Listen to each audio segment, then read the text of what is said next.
Guys আজ আমি kachori recipe নিয়ে এসেছি। আপনারা দেখুন, জিরা গুঁড়িটা দিয়ে দিলাম 1 চামচ, লঙ্কার গুঁড়ি 1 চামচ দিয়ে দিলাম, ধনের গুঁড়ি 1/2 চামচ দিলাম, হলুদের গুঁড়ি 1/2 চামচ দিয়ে দিলাম। দিয়ে একটু নাড়িয়ে মেখে নিলাম। মেখে নিয়ে তারপরে জল দিয়ে একটু মাখিয়ে নেব।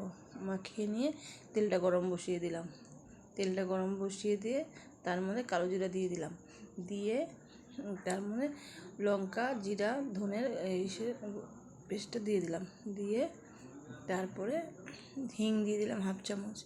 হিং দিয়ে তার মধ্যে 100 গ্রাম ডাল, ছোলার ডালই করা ছিল, বাটা ছিল, সেটা দিয়ে দিলাম। দিয়ে একটু কষিয়ে নেব। একটু কষিয়ে নিচ্ছি। কষিয়ে নিয়ে তার মধ্যে নুন দিয়ে দিলাম। নুন দিয়ে আবার একটু কষিয়ে নেব। নুন দিয়ে কষিয়ে নিয়ে রেডি আমার ডালের এইটা পুরটা এই রেডি হয়ে গেছে। এখন আমি ময়দা মাখবো। 1 কেজি ময়দা নিয়ে নিয়েছিলাম। তার মধ্যে নুন দিয়ে দিলাম 1 চামচ দিয়ে দিলাম ময়দাটার সাথে নুন। তার মধ্যে চিনিও দিয়ে দিলাম 1 চামচের মতো। তারপর তেল দিয়ে দিলাম, ওই 50 গ্রাম মতো তেল দিয়ে মাখিয়ে নিলাম। একটু এটা ময়নটা কেমন হয়েছে সেটা দেখে নিলাম। দেখে এবার জল দিয়ে দিচ্ছি।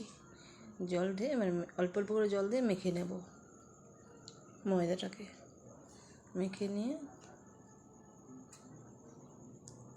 গোলাগুলো করে নিয়েছি। এবার গোলাগুলো করে তার মধ্যে পুর ভরে নেব। গোলাগুলো করছি, করে পুরটা ভরে নিলাম। এবার এই করে নেব।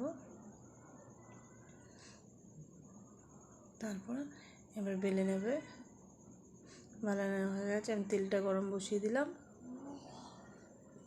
গরম বসিয়ে এই কচুরিগুলো আমি ছেড়ে দিচ্ছি। কচুরিগুলো কি সুন্দর ফুলে ফুলে উঠবে দেখুন। এই যে আমার কচুরি রেডি।